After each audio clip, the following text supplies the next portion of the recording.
My name is Michael Arterberry, and I'm the founder of Youth Voices Center and the creator of the Power of Peace program.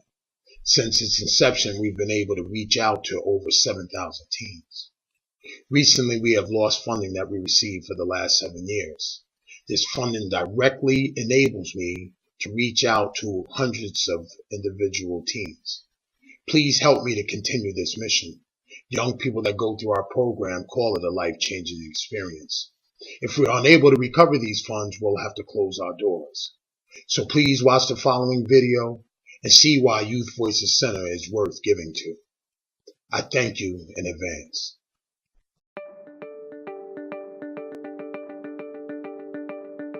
My name is Michael Arterberry, and I'm the founder and the creator of Power of Peace.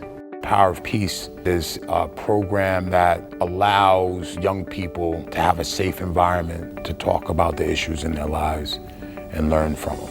I need you to think of an adjective that describes your personality, and it has to be positive. We do activities that are not intimidating, and it gives the young people a safe place to explore some of the things that may be going on in their lives, and also to build community with the other young people that are going through the program with them. I have a peaceful demeanor.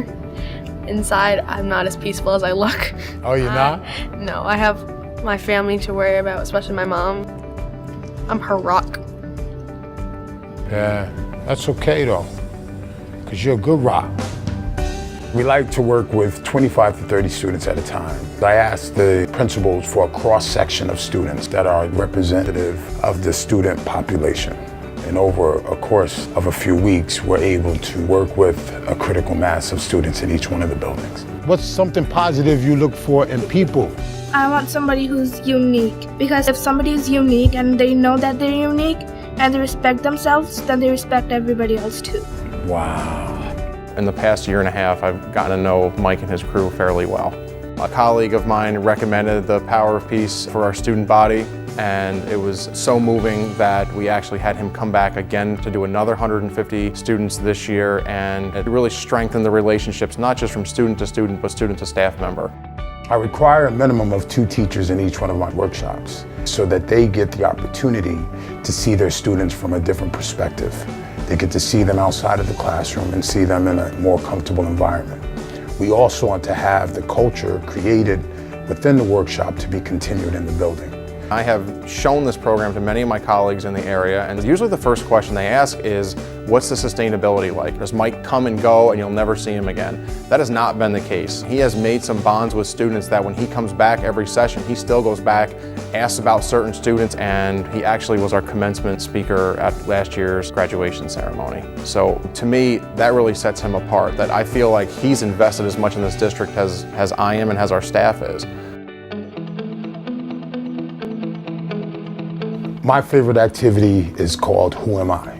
We give the young people 10 sheets of paper, and they have to write down 10 qualities that express who they are. And they have to get rid of the 10 slips of paper. Crumble up the slip of paper. As you drop this piece of paper, honor this quality as it passes from your life. Once they get rid of all 10 slips of paper, they then pick up the ones that they want back, and they keep the ones that they do not want on the floor. It gives the young person an opportunity to get a really close look at who they are, what they represent, and how they want to be represented once they leave the program. Who is willing to share how it felt to go through this process? It really helps me think, and it makes me feel like I might be getting to know my own self better. As I was dropping paper to the ground, I felt like I was becoming more like everybody else and losing myself. Yeah, like a loss. I think that teenagers lose themselves in the process of trying to find themselves. What we want to do is we want to allow the young people to become the driver of their car rather than the passenger. You never stop developing the person that you are, but you have to have what they call a core.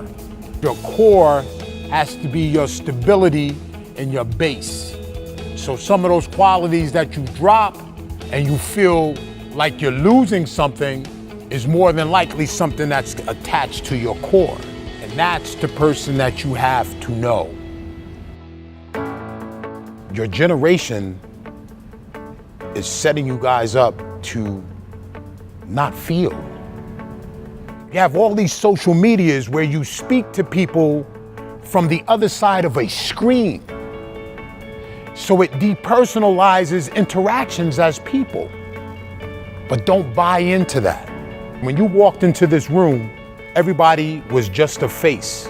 You go through this activity, and now each one of those faces become a person. For me, in one sentence, what this program does is this enables our students to understand that they are more alike than they are different, and it allows our staff to see that as well. It's given them kind of a sense of place in the school, and it's given them some ownership of their education, and because of that, they're invested more, and because of that, they are staying in school and they are graduating. Peace ambassadors. That's what I like to call the young people that go through Power of Peace. But beyond trying to make the person sitting next to you better, I want you to make you better. And see, once you get better, then everything else starts to kind of fall into place because people feed off of energy. So you can give that same energy and give it off to others if you just learn how to take it, nurture it, and express it. The world that I create in the workshop is the world that I live in. And I explain to them that you are the catalyst of how it carries over. If you make it your duty and your mission to do it, you can do it.